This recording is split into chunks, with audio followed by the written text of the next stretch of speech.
to the Bleeding Hearts Club, where we alchemize pain into something beautiful together. I'm your co-host, Shroot. I'm an astrologer who uses astrology as a self-reflective tool for healing and growth, and this is my co-host. Hi, y'all. My name is Stevie. I use they and she pronouns. I'm a tarot reader, Reiki practitioner, mental health professional. Hi. We are so excited to be back. I know it's been a minute. Happy New Year. I guess we're a little late on the Happy New Year, but to you all, we wish you Happy New Year. And we're so excited to get back into the swing of things. And today on the docket, because we don't know how to be casual, we don't know how to dip our toes back in. If we're gonna do one thing, is cannonball into the deep end on this podcast. So we're talking shame today. So we are going to dive into shame and how it's relevant to this upcoming Aquarius season. And then we'll go ahead and get into a horoscope and tarot sesh for you. So we also just want to point out, like, we want to do some episodes around questions from you. So if you have, relationship questions, if your boss is driving you nuts, disability questions, mental health questions, obviously this is not therapy. But if you are, wanting some guidance, some support on something and it's not time sensitive, go ahead and write your question in. You can either DM us on Instagram at bleedingheartsclub.pod or you can email us at bleedingheartsclub.pod@gmail.com. And if you include your birth date, time, and city slash country or state location, we'll go ahead and give you a joint tarot and astrology reading on the podcast for you. So, I do want to encourage, like, um, people benefit so much. We've gotten so much positive feedback from people who have listened to people who have written in questions and have listened to our answers. And I think there's been such a productive, generative experience that comes from community questions. So we encourage you to write in, not just for yourself. I promise you, you're not the only one who has your problem. Birds of a feather and all that. We are all in this boat together. So yeah, feel free to write in and offer your question to the community, and we can give a lot of perspective and guidance using you as an example. So, with that, what are your thoughts on shame, Stevie? I have so many thoughts and none at the same time. Mood. But I think I remember when we first started reading together, or when you first started reading for me, like one of the main things that I took away was that, like, I am ruled by shame. What is it, Pluto? It's Chiron, technically. And we will Oh, talk about that. But I was gonna say, are you even in Aquarius mood if shame is not a big factor affecting your life? That's an and not Aquarius yet. moon problem. Mm-hmm. That makes total sense. But I think that put a lot of things into perspective for me, just knowing how shame gets intertwined into my life and how I show up in the world. I was also raised Catholic, and shame, The currency. literally, it's gonna get you into heaven. That's Shames us into heaven. the golden ticket. The more shame you feel, the higher you are. But okay, I wanted to say a lot of things about shame. I'm a mental health practitioner. Doesn't mean I'm an expert, but I have a lot of things to say. And this may be like a little mini lecture. Maybe this is just what's needed. But I'm going to start off with a little definition about shame. This is from the American Psychological Association Dictionary. Shame is a highly unpleasant, self conscious emotion arising from the sense of there being something dishonorable, immodest, or indecorous in one's own conduct or circumstances. It's typically characterized by social withdrawal, like hiding or distracting the intention away from your actions or a shameful action. Y'all have no idea how many tries we took. We had to rewrite this definition like 3 times because it was written in a way that was not meant to be read out loud ever by anybody. I don't think anybody who wrote that read that out loud, but anyway, we I, I did it. You did I I was the brave one who tried. it. Nevertheless, you persisted. Yes. Anyway. Gosh. Okay. So that is just like, I don't know, a definition of baseline understanding of what shame is. Um, Shame is really common. We don't talk about it a lot because there's one of the paradoxes about shame is that naming something as shame can bring up feelings of shame. And so we're just all just kind of skirting around it. So shame is common and it happens to be like a core wound for so many people um, from a young age and from, I don't know, just existing. We receive and internalize a lot of different messages that we're not good enough, that we're unlovable, that we're unworthy, that we need to be perfect from our parents, our caregivers, our families, our friends, our cultures, schools, jobs, like literally everywhere. So I don't really know what we're supposed to do with all that. Um, but I can imagine that what we have done with it is develop our own adaptive defense mechanisms against it. Maybe you deflect by using humor, or maybe you deal with anger by becoming really angry and having really big emotional, yeah, outbursts or things like that. Um, the difference between guilt and shame, because I feel like sometimes they're used interchangeably, is that guilt is a feeling that happens when you did something bad. But shame is like, okay, I did something bad, therefore I am bad. And the line between those two experiences become very blurred. And over time, it becomes almost a core identity. And one of the things about shame is that, I mean, the more we hide it and keep it a secret and not talk about it and judge it, like the more it's going to grow. And then it becomes this huge, like, I don't know, this dark cloud or even like a bubble. Do you remember in SpongeBob, like the dirty bubble? Yeah. That's shame. That's shame. That's how I imagine shame. Um, and when we're working with shame, I think it's really important to think about how it's a non-verbal, deeply sensory experience. And that's because it's a right brain experience. I'm not I'm not a scientist. I can't fully tell you like brain things or cognitive psychology stuff. That's just not me. But the right brain, what it is connected to, it's feeling, it's creativity, it's imagery and intuition, it's non-linear. Whereas the left brain is more logic, thinking, reason, it's linear, it's analytical.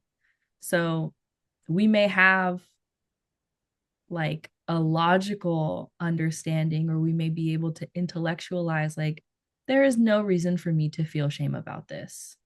Or there is reason for me to feel shame about this. And I'm going to come up with many, many, many reasons as to why I should feel shame. But like, it's not enough to just cognitively know, like, oh, like shame is a core part of my identity. Now I can change. Now I'm healed.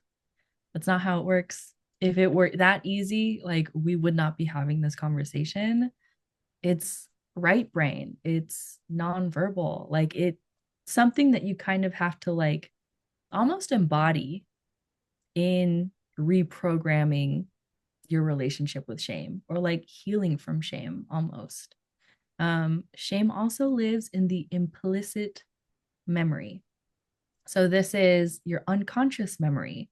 A lot of things kind of happen in our first years of life, but we don't really have conscious memories until we're about 7, which is kind of wild. I definitely, like we have some like memories here and there, but 7 is when it really becomes real and concrete in many ways. So, a lot of things that maybe happened to you when you were a toddler or a baby or even before you were born may have really big impacts on your experience with shame. And yeah, you know what I mean. But the implicit memory where shame lives is unconscious, it's emotional, it's in your body, it's sensory, it comes up as automatic response and like, operations, and it's nonverbal. Whereas again, the explicit memory is more conscious, it's cognitive, it's in your mind, it's facts, it's being descriptive, it's verbal. So I can imagine that's not really what you want to hear. Because I don't know, it's more flowy. It's definitely giving Aquarius. Hmm. As an Aquarius moon, I'm like, oh, Yeah. And like the fact that you can't think your way out of it is also why it's like Aquarius, because it's like the folly of Aquarius is sometimes we get a little too deep in our heads and we try to think and reason our way through and use data as like a analytical point to navigate. It's like, no, has to be felt. yeah, period. Period. So, a little bit about like how shame comes to be. It, surprise, starts with your early attachment to your caregivers, um, where the importance is so much on like feeling emotional safety with the people that are taking care of you, feeling like they're attuned to you. Even like imagine you're a little baby and you're being held, like you're making a face and like the person holding you is making that face back to you. Like that is such a big, I don't know, part of creating bonds, knowing that like it's getting mirrored back to you. Like they see you, they see that you are hungry or sad or, just responding in a really accessible and consistent way. So when there are ruptures with that feeling of safety or that emotional bond, yeah, it becomes compromised. And over time, as we get older, it starts to influence our beliefs about how we need to act in order to get attention and how to get care and love. And again, there's so much here, but like our autonomic nervous system, I cannot give you a lecture on that. I'm sorry. It messes me up every time. But it's autonomic, which means like it's automatic. And it's set up to help us find safety. So if I'm not feeling safe in these relationships, then like like my autonomic nervous system is going to make me do things that will ideally help me feel safe. Sometimes that shows up as like blowing up someone's phone if I'm feeling like that. And I'm not talking about me specifically, but I guess I'm using myself as a proxy, like blowing up someone's phone if you're feeling that they're getting distant, or um completely shutting someone out if you feel like, they upset you in some way. If that bond, if that bridge between you two seems to be a little shaky, what do you do? But yeah, so we end up seeking repair in these things by getting into bad relationships, being with people who end up being like proxy people of our parents or our caregivers. We repeat cycles of trauma. Maybe we don't even know that it's happening, honestly, but overall, it's this need or this draw to find healing outside of ourselves rather than it being within us. Um, so there's just so much there. There's so much there. Identifying feelings of shame is so important. Like, the first step is to admit that you have a problem, although I don't want to call shame a problem because that's shaming it, but just naming it, I think, can bring a lot of clarity and direction to what to do next. Um, so identifying these subconscious ways that shame shows up for you and bringing that into the conscious, although that sounds really abstract and weird. But yeah, like I don't even know. I don't even know how to put these things into words. Probably because it's a nonverbal right brain experience. Yeah. So, as you are moving through this, as we were talking about shame, or as you are being curious about shame, I really want to name that it is so important to honor the fact that, like, the way you act and think and connect, I don't want to shame that because this all gets formed through adaptive behaviors. Behaviors. Keep that in. That's my Filipino accent. Yeah. Period. I love it. um, yeah, like we adapted this way. And sure, it may not be helpful now, but these are the things that kept us safe. These are the things that allowed us to survive and maintain connections in some way. All emotions are okay. All behaviors, on the other hand, are not. But it's important to give yourself grace about the emotions that influence and drive the behaviors, because that's a really big part of it. Okay. My last thing before I give this to Shroot is that shame, just like an underlying like hub that touches so many wounds and experiences, like feeling rage, blaming others, feeling jealousy, intellectualizing your emotions and experiences, minimizing your experiences or the experiences of others, narcissism, perfectionism, codependency, anxiety, people pleasing, isolation, all of that in some way touches and interacts with shame.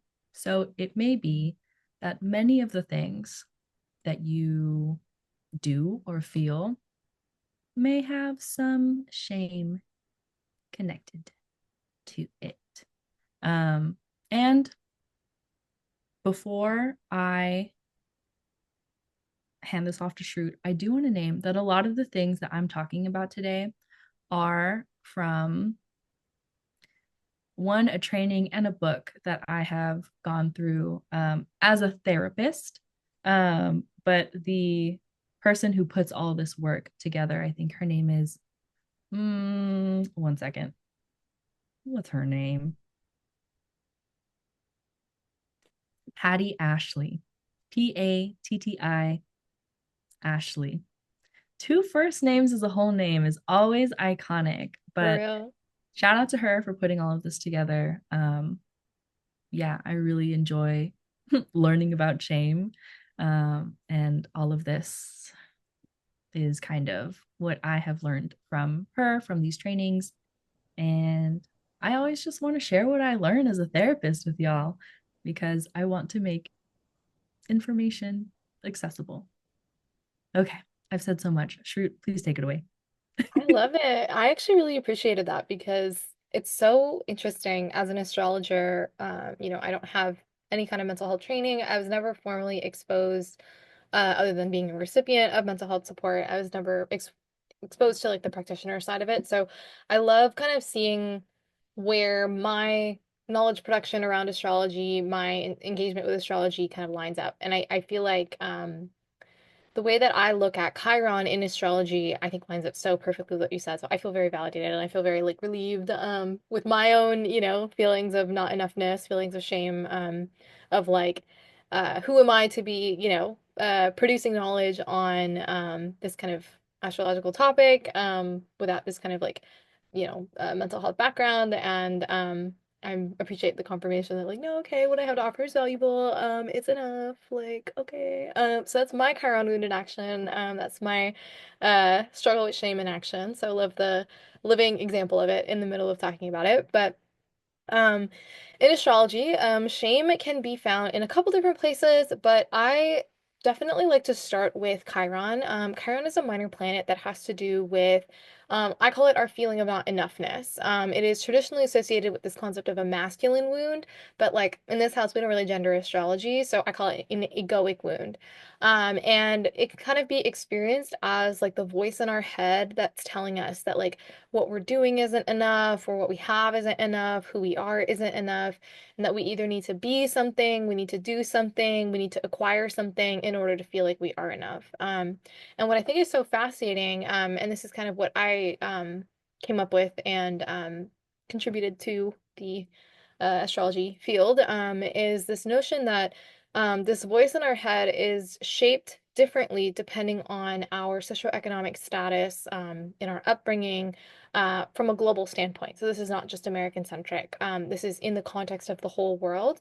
And this voice is shaped by our educational system, and it's shaped by our religious institutions, as well as the education systems and religious institutions that our parents, their parents, etc., all were inculcated into.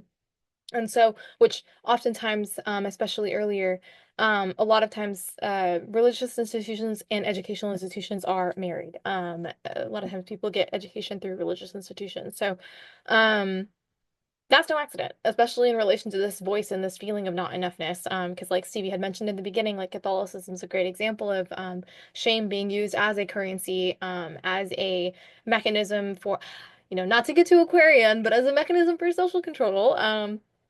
But I don't want to be, I'm not trying to be bad-mouthing Catholicism. That's a conversation for another day. But I just think, you know, the concept of like this voice in our head telling us that we're not enough and the feeling that it produces, which is the feeling of shame, um, if you were in essentially like the wealthiest socioeconomic status in the world, then oftentimes you're told that, you know, you're wonderful, you're enough, but you don't have enough. And that you need to expect more from the world around you, from others, that you are not the point where you're being told you're not enough is it needs to be filled by external sources and in the world. And then if you were kind of born in the middle tier, I like to call it like the meritocracy, tier, or the like pull yourself up by your bootstraps tier, where you were in like honors classes and you were going to college as a means to secure a upward, socioeconomic mobility, or securing your financial future for yourself, using college to do it. Um, like what you're taught, your not enoughness is communicated to you as you need to work harder. You need to push past your natural limits. You need to make it a point of pride of how much you can deny yourself in favor of like excellence, pursuing excellence, and that this to a certain extent, your grind, means that like you are smarter than other people around you. You are, to a certain extent, if you put your value on this level of, smartness, or your ability to produce, incredible educational or work outcomes, then you're better than the people who can't do that, right? And that if you can't achieve all of this, it's a personal failing because you could do it. So why can't other people? My favorite example of that is, the whole student loan forgiveness. Rip that era, but when it was a real thing that was on the table to be considered, there were a lot of people who were angry because they were like, I paid off my loans, why can't you? And it's like, hello? So it's like that mentality can often be found in this, that feeling of not enoughness can produce that kind of anger, as a coinciding with that shame. And where that leads us is burnout. And where that leads us is, people who are in this tier in terms of negative self-talk, you go on to have managers, and bosses who are in the tier above you. And you are constantly taught, I have to do more, I have to perform more in order to feel enough. And they are taught, I have to expect more from you in order to be enough. And so this cycle is what drives capitalism. Like this shame cycle, this Chiron cycle, this voice of not enoughness producing that feeling of shame, which then drives us to take these actions. It's what powers capitalism. And then of course we have the most oppressed tier underneath, the working class, who are told that your thoughts don't matter, your feelings don't matter. You are not given opportunities for leadership and critical thinking in your education system. You're not given opportunities for extracurricular enrichment, in your community at large. And, you know, any issue that you may have with this system is criminalized. And that's where we find the school to prison pipeline. And so, like, that is the class of people that powers this whole system. It runs on the exploited labor of this class of people. So this like not enoughness and this shame, it's not just something that is like a personal emotion that we experience. It is what powers our global system. It is the thing that our system is predicated on. And so like that's kind of a big deal, And I think that that to me is what makes it so important, especially if you're somebody who cares about resisting our system that we live under, and especially if you care about, being a conscious member of, your society and really thinking critically about, why do you believe the things you believe? Why do you feel the things you do? Because that's another thing. Emotions are socially conditioned experiences. There is no universal experience of emotion, expression of emotion that is something that is unique to different social groups, which I think is my favorite part about emotions. I think that's so fascinating. And so it's like this is a social conditioned experience. And that's again the Aquarius of it all. We're like, you know, reject the man. We're like, you don't have to be this way. So, yeah, I just think it's so important to think about. And so I do have a workshop on this. I do go into a lot more detail with a lot more examples. I involve the military into all this. I use the Breakfast Club as kind of the main way of explaining these three different voices and how they're socialized and how that drives society. So you can check that out. I'm going to put it in the link in bio, but sorry, link in bio, link in show notes. But um, like I just think it's really important to think about, what is the messaging that you received and where does your feeling of not enoughness come from? And specifically in your chart, you can look into your Chiron placement, where your Chiron is, what sign it's in, what house it's in, what planets it's in aspect to. These are things that you can look at to really start to reflect on your sense of shame and be like, okay, where does that come from? Like, what, how do I respond to shame? Like, what's my instinct? What's my socialized conditioning? Like, how do I unpack all of that? And, in terms of like what to do about it, I think the most immediate step that we can all take is, like Stevie said, like have a little bit of compassion for yourself. Oh my God, I have the hiccups. Have a little compassion for yourself. Um, and also just like I like to say, like CBT type methods, cognitive behavioral therapy is really effective for dealing with shame and dealing with this feeling of not enoughness. And just even this idea at a very base level of like, you know, when you have a negative thought where you're like, oh my God, I'm not enough, or oh my God, I can't believe I did that again. Like when that shame comes up in the form of these thoughts, then you want to interrupt them and you want to replace that thought with either something positive or something neutral. So positive is like I'm one of those people I work on extremes. So like I can't really do neutral. Neutral means nothing to me. So it's like if I'm like, oh my God, like I didn't get all my chores done today, like, I'm not, strong enough. I'm not where I want to be with my disability recovery. Like I'm not like good enough, I'm not contributing fairly to my household. Like this isn't fair. Like I'm a problem. Like those are kind of my shame spirals to a certain extent. And so I say, okay, oh my God, like at the point where I'm like, I didn't get enough done today before I even get to the narratives that I attach after that, I say, hey, I tried my best. Like, I did good today. I did my best, and that's enough. Like, I'm a person doing my best, and I had a bad day. Like, we're gonna try again tomorrow.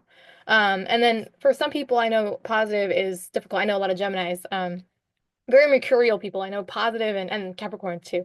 Positive is not necessarily believable to you, which is totally fine. So I would try for neutral statements, at the end of the day's gotta end.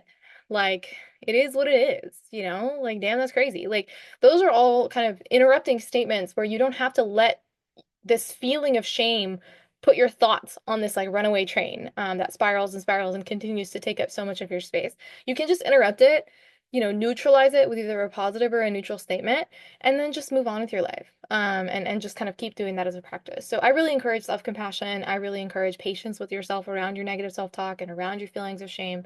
And just try your best to interrupt those thoughts with positive or neutral thoughts. And beyond that, if you're interested in your own personal Chiron, I do readings on Chiron, so you could book literally any reading with me and mention you want to talk about your Chiron, and we can fit it into the reading. So, it's a good point of self-reflection, I think, to figure out this emotion that we all experience.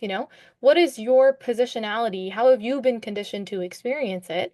And how is that shaping your life? And, you know, what can you do about it? Where can you inject some of your own agency into the situation in the name of Aquarius season? So those are my thoughts. You just reminded me of cats. And okay, for anybody who doesn't know, I have a cat named Leo. He's a bit naughty. He's kind of the bully. So we have done a lot of research, I think, just in trying to understand cat behavior. And cats do not respond well to negative negative reinforcement, or like, like they don't respond well to you yelling or to you probably getting sprayed, or like you spraying them, or anything like that, anything that kind of scares them or makes them feel bad in some way. Instead, it's recommended to use positive reinforcement, like, oh, you did something that I wanted you to do. So instead of walking by your brother and hitting him, you just walked by your brother and, I don't know, played with a toy. Like, you want to positively reinforce that with a treat or a pet, or, words of affirmation in a very high pitched voice, which they like. Um, and I think of dealing with shame a lot like that. Or another thing is that, like, instead of, yelling them to stop something, you're supposed to distract them and like redirect them to something else. Yeah, I'm thinking a lot about how like our approach to shame can be much like approaching a cat. I don't know who isn't the cat person here, but I know y'all exist, and that's okay. But the statement still stands, or the sentiment remains, whatever. um, you're not going to respond well to negative reinforcement or negative affect, or, anything like that. And if you do, like, not even responding well, but like if you're met with more shame, I mean, what's that going to do to your shame? Like, I think about this a lot. Like, we can't shame ourselves into becoming better people. I mean, we can shame ourselves into trying to become something worthy of love and some machine that like is always anticipating the needs of other people in order to hopefully receive like positive attention back. But I don't really think that's where we want to be anymore, because we kind of live there. I do, at least, or I have at least. So I don't want to live there anymore. But yeah, I just wanted to name that because that's what it made me think of. Yeah, and I think that's spot on. And like, shame is ultimately like a really unsustainable resource. Like, it's non-renewable. It is really like they call it, like dirty fuel, where it's like what it puts out is, causes knock-on effects within us that is not worth the uh fuel that we consume it as. And so if you are a person who is motivated by shame, if you shame yourself into getting out of bed for the day and getting through your day, I encourage you, be curious. I'm not gonna be like, stop doing that. Like, obviously you're doing what you're doing, I'm following my own advice. You're doing the best you can. But maybe you could be curious, like what else could be a motivator for you? What could be what are the options out there other than shame? I know some people use spite as a motivator. Some people have faith as a motivator, and faith in many different things, not necessarily just religious, which is maybe what we think of when we think of faith. Um, but really think about like what does a sustainable motivator look like for you? And it doesn't have to feel possible right now, but I think just open yourself up a little bit to thinking about the idea that you can be motivated by something other than shame, and potentially what options are out there. Like, do a little bit of window shopping around motivation, and see what comes up. So. All right, let's get into the tarot and the horoscope. So we will be talking about the period of time ranging from Jan 21st to February 3rd, 2025. Crazy to say. You want to get us started, Stevie? What's on the docket? Okay. Once again, I have pulled these cards from the Marigold Tarot deck. She's just everything. So, yeah. That's our gal. We stand beside um, her. so, the first card I pulled is the Four of Rings, which is also known as the Four of Pentacles. Before I get into this, I just want to take a moment and say, I am proud of you for getting through 2024. It was a doozy. It was a it was a roller coaster for sure. Um, and I want to acknowledge and celebrate how you've changed, how you've disrupted patterns and invited more joy and love and care and compassion into your life. Yeah, in all the different ways that you've honored yourself. I know that like starting a new year, I feel like there's just a lot of pressure to make this year the year to do what? I don't know. But like it always just feels so unattainable in a way that really overshadows the work that we did do and the ways that we did change. And I want to just celebrate that. It can be really hard to value the little things or whatever when you're comparing it to how much you have left to do. But you did so much. And I'm really proud of you for all the ways that you've changed and transformed and learned about yourself. Yeah. Okay, okay, okay. I will get into this now. So, Four of Pentacles. This one's upright. I want to know. Oh my God, every time I say that, I want to go into like the Tarzan Can you sound. show me? Period. Technically, our listeners, at least the ones we don't know in person, are strangers like us. So tell us more, stranger. Can you show me? Anyway. So, I want to know. Show me. Okay. I want to know, how do you respond or react when you're feeling stuck? What automatic thoughts come to you? What feelings and emotions do you feel about yourself, about the situation? How do you act when what? Hold on. Do, do, do, do, do. Oh, how do you act and behave in these situations?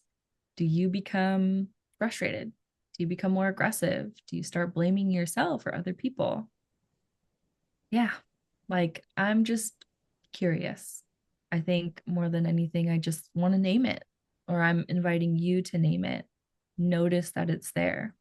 Don't try to avoid it or sweep it under the rug or try to blame yourself or another person because that's not really helping in a productive way. So if you try to avoid it or try to power through it, it's probably just going to make it worse and make it even bigger. When I was playing the cards, I was thinking about, I don't know, the image or analogy that came to me was like laundry. That is a big thing in my life. This is a very personal personal example, but it's normal to let laundry pile up. And you're kind of supposed to. You're not washing every single article of clothing at the end of each day as you go. I don't think so. That'd be weird to just constantly wash like, hold on, one, two, three, four, like around 5 articles of clothing a day. And like that's it. Like that's a cycle. Um, yeah. But you toss it in the hamper, and when it's full, you sort through it and you wash them and then you put them away, ideally. But if you're like me and you see the laundry pile up past the hamper, maybe you add more to a different hamper.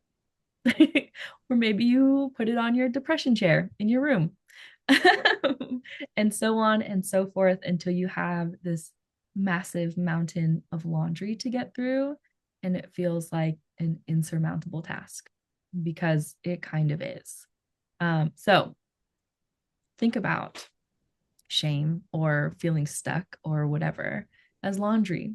Like, are you just going to hide it away? Like, what do you do? What do you do? I feel like it's really hard to breathe or rest knowing that you are innately imperfect. And even though we are all imperfect and perfectionism is like not real, um, it can still feel very real and very suffocating. So maybe this is showing up as being hypersensitive to a shift in others' dynamics or communication.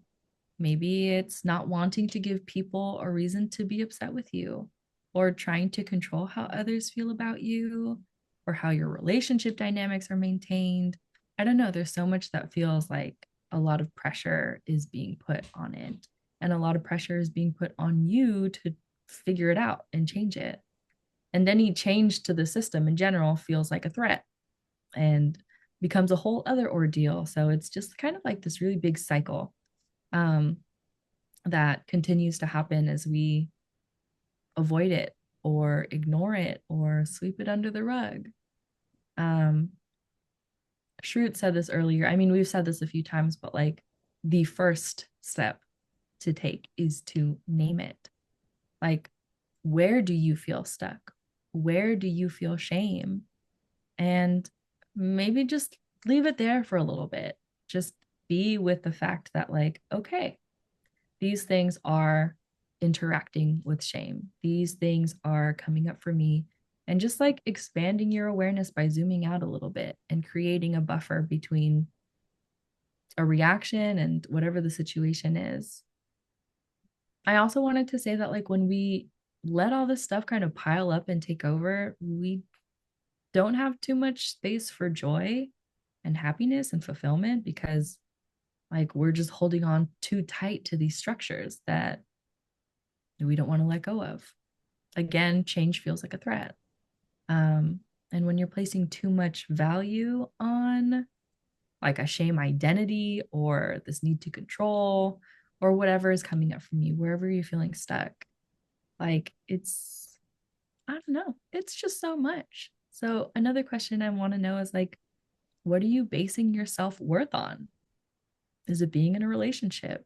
Is it having a good paying job? Is it having a family or a mix of all of these things? Or is it something, a secret fourth thing that I don't know about? But yeah, naming it, let's just start there. Yeah.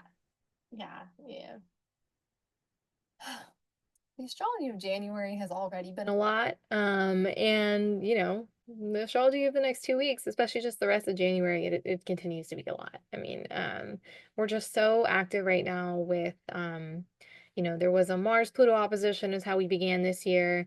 Now we're in a Mercury Mars opposition. We're in a Sun Pluto conjunction. And I don't want to get into all of the nitty-gritty on exactly what all that means, but the sum of it all is that like we have felt like walking explosions all month long and that, the end is not in sight yet. And that there can be a feeling of like Stevie said, like stuckness, like a sense of agitation and essentially, if you're feeling like that agitation and that sense of stuckness, um, whatever's boiling within you needs to come out. And so it's really important that you find really tactical ways to express yourself. And lean into the dramatic this next week or two, like really embrace the tantrum, really embrace throwing something. Obviously, you need to be a little mindful of how your actions affect other people, how your actions affect the environment that you're in and your contributions to that. So I'm not saying be a tyrant in your community and take all of this out on somebody else or throw things at other people, around other people. We're definitely not saying that, but create kind of a safe space for you to kind of get a little reckless, a little destructive, a little expressive with what is within you needing to come out. So, you know, a classic that I like to tame this way down, is to, scribble really, really, really hard in a notebook. Take a pen and just like carve into a notebook. Because, it takes a lot of effort to do that. And there's something so satisfying. I don't know if you're ever one of those kids who scribbled like that as a child, but I found that so satisfying. And, take an old scrap notebook that you don't use anymore and just tear it up. Like, really just go to town on that thing. Like, it's not hurting anybody to do that. And in fact, it can make you in the face of this frustration and this feeling of like walking around like an explosion that you can't, move, this like stuck explosion, like, it can make you a little bit easier to be around. Like, um, so really try to find ways that are supportive to your needs, but also mindful of your environment and your community, to let it out, to be really expressive and explosive, and find that like exhaust fan, the whistle on the pressure cooker, like whatever release valve you have, you need to find that within yourself because we need it. This month has been a lot, and around springtime we will feel a lot more like, oh my God, I have to move in this direction. Like I have to like do this. Like I feel energized, I feel pumped, I'm ready to go. But for right now, like we kind of have to swim in this toilet bowl for a little bit. We have to just kind of be here, be stuck, be really explosively frustrated about that. And carve out some space for that. Really let yourself feel what you're feeling because this kind of like you can kind of think of it as like I think Stevie briefly mentioned it. And I was going to talk about that in the shame section. I actually forgot to mention it, but like, you know, this explosion, you can kind of think of it as leaving a nice crater within you. And what that crater is after the dust settles, after the smoke clears, after the rage passes, and it will, what you have left is space, fertile ground for planting in the spring. So there's a lot of value in just being patient with yourself and allowing yourself to create that space. Because when you do release your shame, what you do is you make so much creative space for something else. You make so much creative space for you to be able to express yourself in ways that are so transformative, so generative for you. But you won't know what's possible for you if you're not creating this space and releasing these intense, stuck emotions. So that's what I would say.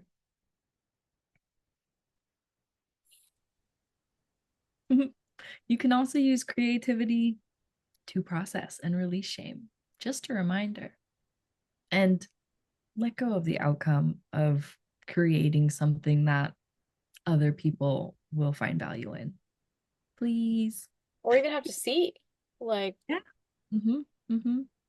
They don't have to see you dance. mhm, They don't have to see you rage scribble mhm, or hear you sing or anything. mhm. Or if you want them to, that's up to you. Yeah. Okay. You ready for the next card? Do it. Hooray. The next card is Seven of Cups reverse. Do, do, do, do. Okay. So cups in the suit of cups, I don't know, are typically about emotions. And for this cup, this card, um, I'm thinking a lot about just imagination, like whether it's imagination or the stories that we come up to make conclusions, to make sense of things. I mean, that's also a use of our imagination. Like our thoughts and imagination have a really like significant power to lead you to have intense emotions. Like, okay, Shroot, you mentioned CBT earlier, Mhm. and I'm like, this is really a CBT reading. Yeah. So Very Aquarian. if you're unfamiliar with CBT, let me figure out if I can like summarize it. But it's like the concept of breaking down like your thoughts, your cognition, the things that you think about, whether they are, like automatic thoughts or just values or whatever, things like that. Um, and how those influence your behavior. And then the T is therapy. So it's the relationship between your thoughts and your behaviors. And this is very much giving that. Like your imagination leads you to have an emotional or whatever, like emotional response or feeling. And your feelings drive your behavior. So uh, I hope already that is making sense. So there are definitely some things that we don't have a choice in. We've said it time and time again, but there are so many things that we do and so many ways that we kind of like waste our imagination to come up with like the worst case scenarios or to come up with like the meanest, nastiest things that we can think about ourselves. So I'm sure you get a sense of how powerful your imagination is. Because if we're thinking about shame, our imagination and the stories that we're telling ourselves is that we are bad and we do bad things. And and in order to get a desired outcome, we have to change our behavior or warp our behavior to something that's not quite us or authentic to us. So again, like bear with me. I think this episode is really emphasizing the need to name things, to take the time to say, that is shame, or that is not something that I want, or this is joy, or this is connection, whatever. But for this card, I think it's really encouraging you to name what you want. Even if you think you're not going to get it or it feels out of reach, sometimes that alone stops us from even being honest or tapping into what we really want. Like we don't get to dare to dream. There's no space for us to dream because we think we're not going to get it anyway. Why would I get my hopes up? Why would I do X, Y, and Z? Whatever. um, but yeah, I think you need to be honest about what you want, like for real. Even if you're in this situation right now and you're like, well, am I hate my job and I want a job where I can work part time and like make a 6-figure income. Whatever. Like people do it. Like it does happen. Like it is real. But even if it doesn't feel like it's within reach, it's important to name. Like it is important to name and to acknowledge what you actually want for yourself in life. I'm saying this so many times because sometimes it's not enough to just say it once. Like the things that you want matter. Even if others don't value it the same way you do, or even if others have something to say about what you want, it still matters and it is still something that you want and that you're allowed to want. Um, yeah. And in that vein, I think we have a lot easier of a time to name things that we don't want. I don't want to be at this job. I don't want to be in school. I don't want to deal with healing like generational curses or all of these things. And I think I don't know why, but it's not as easy to name the things that we do want. I guess maybe it's just like an implicit like, well, I'm not allowed to want things. So as we're thinking about things that we do want and being honest with that, if you find yourself saying, I don't want this, I want you to reframe that into an affirmation of something that you do want. Shroot. I'm going to pull you in. Mm-hmm. Can you give me an example for yourself? What is something Ooh. you say you don't want, and how can we reframe that? Ooh. Yeah. Oh gosh. This has like become second nature to me now. So it's like, wow, actively thinking about something. Um, well, I guess we could use like so I don't want to work fixed hours because I'm sick. I don't know when I'm going to be sick. So I need flexibility in my schedule for work.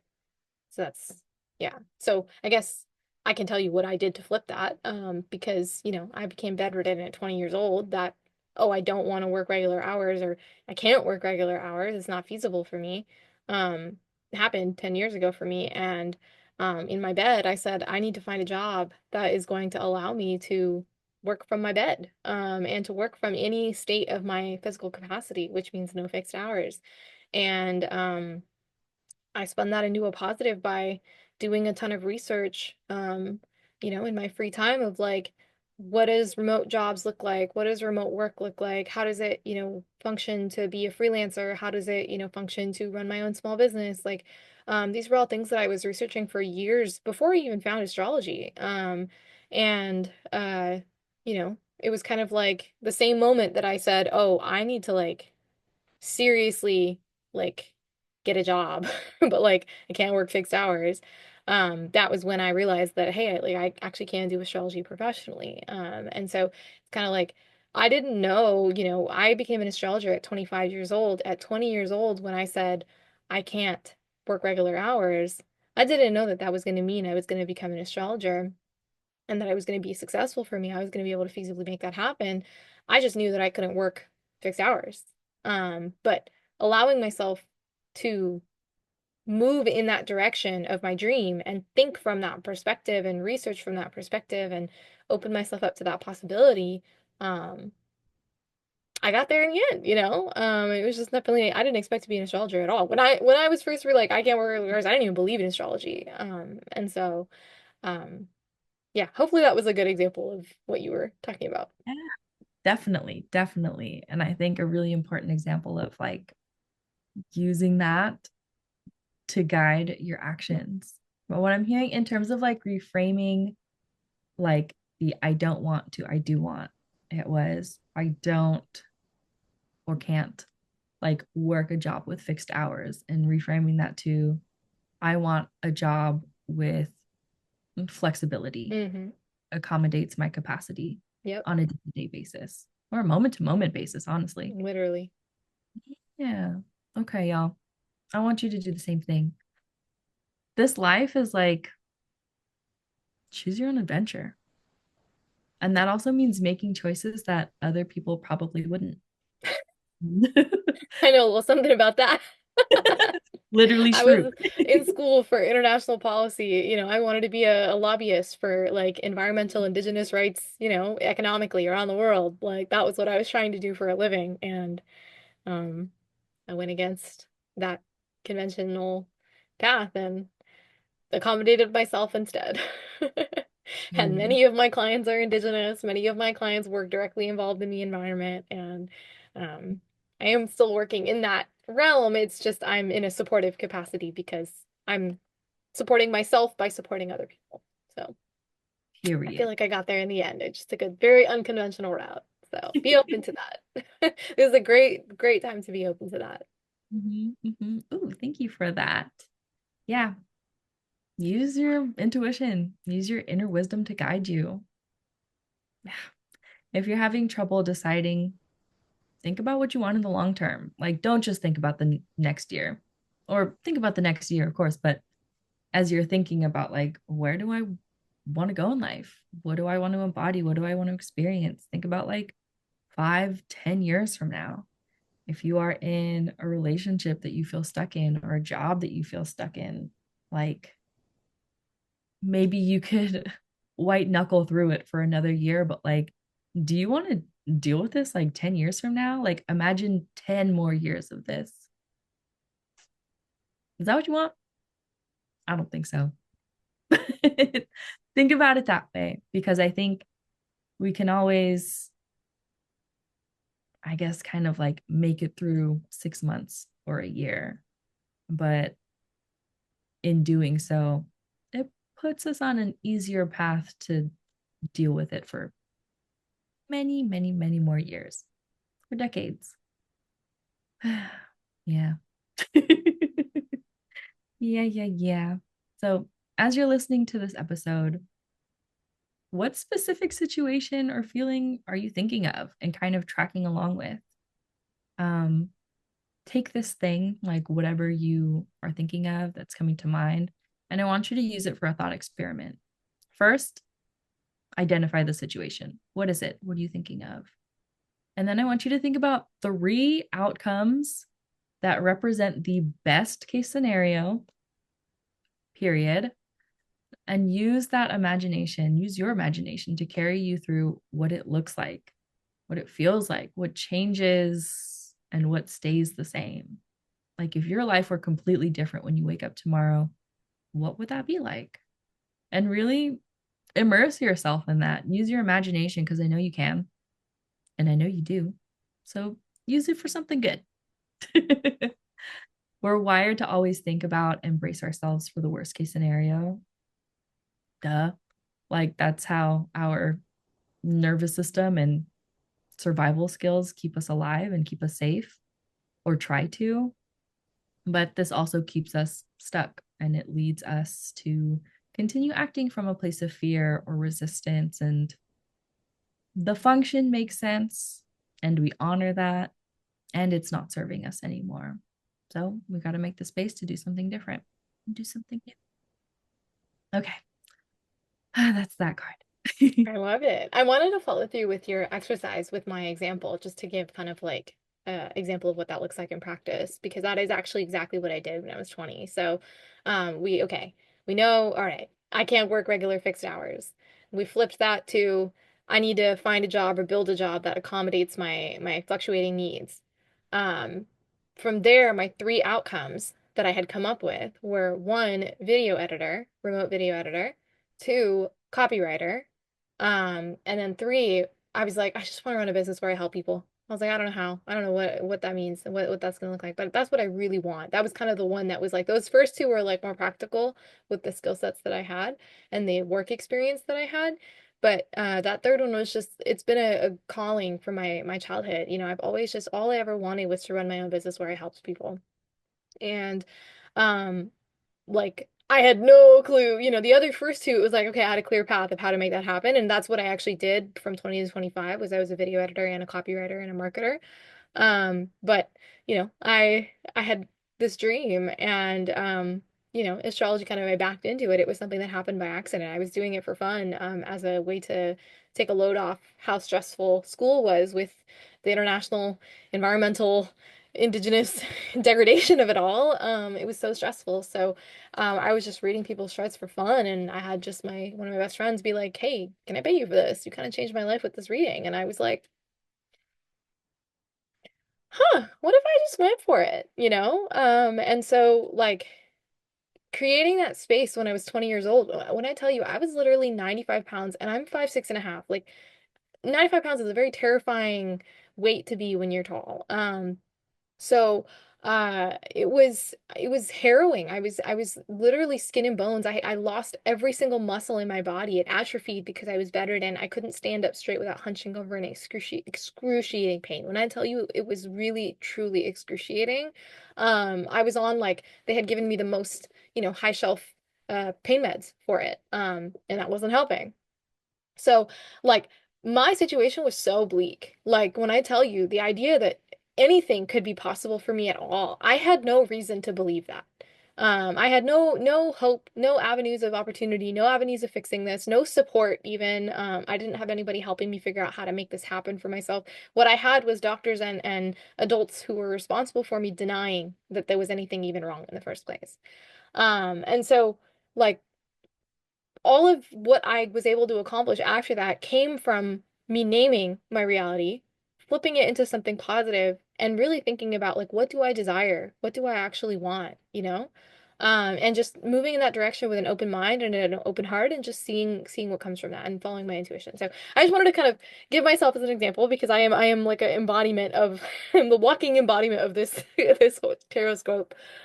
Because it's so important. It's so possible. And I really like to be kind of a reminder that, it's possible. So yeah, I just wanted to offer that. Sorry, my camera died. We're on the camera, but I wanted to offer that as like a example, before I get into the astrology of it all, because the reason for this, opening of really checking in with what you desire and really naming it and really like carving out tangible, concrete space for it is because Neptune is the planet that rules our dreams. It's the planet that rules our ideals. It's the planet that rules our fantasies, our paranoias, our rumination. You know, it's two sides of the same coin for sure, but it's the main character for the next like year or two. It's moving from the end of Pisces into Aries, which is a new cycle, a new start, as we called the episode before this one. We call it that because this, 2025, 2026 is really an embarking into a completely new world. Because all of the outer planets are going to be moving into the next sign. And so this Neptune one is one of the most important because it is moving into a new cycle, from Pisces to Aries. And so there are going to be so many openings that you would have never imagined possible, and I think we clearly see in front of us what these endings look like. And I know that we are kind of surrounded and we are marinating in a stew of everything that could possibly go wrong. And with the world, the way things are. But I want to encourage you, like, there is so many avenues of possibility opening up that we can't literally can't even imagine. We don't even have like the brain wiring to believe it's possible. And so in the face of all these new openings, it's so important to be tapped in with what you want because when you are aware of your desire, when you are embodied in your desire, when your desire from the inside recognizes an opportunity on the outside, you are so much more likely to be able to A, recognize the opportunity and B, act on the opportunity and C, follow through on the opportunity. And you wouldn't really have that if you don't hold this and if you don't really be present with this and be brave with how difficult maybe it can be to check in with your desires in the face of all of the shit that you've gone through that has made that difficult. So yeah, I really encourage you. This is not something that's going to go away. We are in a 2-year period where Neptune is the main character. This concept of dreams, this concept of desires, this concept of, shifting big and being able to tangibly choose, obviously there's gonna be many opportunities where shit's gonna come up and we can't choose, but there are gonna be many opportunities where we can say, do I want to look at the worst case scenario or do I want to imagine the best case scenario? And to really do your best to choose for the best scenario and dream huge, like go big, because you have nothing to lose, so and everything to gain. That's what I would say. Yay. Okay, that's hopeful. Ugh, it's hard out here. Oh It- boy. okay. I'm like looking off to the side and I didn't realize that I'm looking at I'm just gonna take this off of my wall. My friend, Georgia K. Boone, recently published her debut romance novel called I'll Be Gone for Christmas. If y'all don't mind reading a Christmas story in January, like, Evergreen. or just whenever you want. Yeah, It's a evergreen. lovely book. But it starts off by like somebody getting a tarot reading, and it is also a person who just feels really stuck and like their world feels so small. And in the tarot reading, one of the cards is the Fool. So as like a marketing kind of thing, she commissioned someone to make like custom Fool cards, and they're so pretty and That's gorgeous. gorge. I have it above my desk. So when I was like looking off to think, I was looking at the Fool. I'll put that back on. Boop. Okay. Yeah. Sometimes we just got to be a little fool. And check out the book. We'll link it in our show notes. Yeah, we will. It's lovely. And if you are a fan of the movie The Holiday, this is kind of loosely based off of that. It's a lot of fun. It's a queer book, right? Yes, no? Yes, it is a queer Black romance Christmas novel situation. Perfect. So it's a lot of fun. I love it so much. Okay, I will step in to the last card. We have the Six of Pentacles reversed. Hooray. Okay, this card is emphasizing your behaviors and your actions. We've talked about naming patterns, we've talked about imagining and using that to invoke a feeling. This literally is a CBT episode. It is so wild. Um, Actions and behaviors. That's important. Like we can think so much, but we got to actually do something different or something to reinforce the things that we do want. You know what I mean? How do you act when you feel like you're not good enough? Because again, we're talking about shame. How do you act when you feel the pressure to be perfect or when you feel unlovable? How do you act and behave when your situation isn't changing or you feel like your control is slipping away? I know I said this earlier, but all emotions are okay, but not all behaviors are. You can feel really hurt, and that emotional experience is very valid. But when you're behaving in a way that's like harmful to yourself, harmful to another person, that could use some work. That can, yeah, yeah. I don't want to shame, but and yeah, not all things are okay. I want you to think about what these functions of these behaviors are. Like, what is it serving? What do you get out of it? Like, okay, like if I'm mad and I lash out at my spouse, like, what am I getting out of it? Maybe I'm getting out like an emotional release because I'm expressing anger and making my feelings known. And even though that serves the purpose of doing something, it's not leaving much room for it to feel like safe or like there's enough like space to be vulnerable and connect with each other. So think about that. Like, yes, there's a purpose, but there's also another lasting impact there. And when you're giving into your impulses or acting out, like, you're just reinforcing the situation. You're making choices that reinforce the patterns, cycles, shame wounds. What are the power dynamics at play? Because again, like if I'm using this example of me lashing out at my spouse, like maybe I'm trying to reclaim my power by making myself big or angry or scary. Um, or on the flip side, like if my spouse like lashes out at me, could I potentially be giving away like my power to them by trying to placate them or trying to like, shut off what I want or what I need in order to like maintain peace, even though the peace may be one sided because I don't feel at peace. Does that make sense? So yeah, like your energy is currency. So how are you spending it? How are you giving it away? How are you keeping it all to yourself? Um, Yeah. Shift again the focus from outsourcing your healing and making it dependent on another person or some sort of external force and bring it inwards. This is also like a card about giving yourself more time, filling your own cup, like resting. Yeah.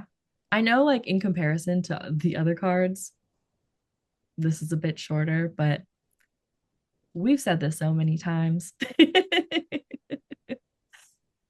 It's something that is very needed. You deserve space. You deserve to give yourself the attention that you're looking for, the compassion, the understanding, the time that you've been seeking from other people. That is something within yourself that is very, very, very valuable. And also kind of why you're giving it away. Like you see the value in it. Um, and when I say give it away, I don't know.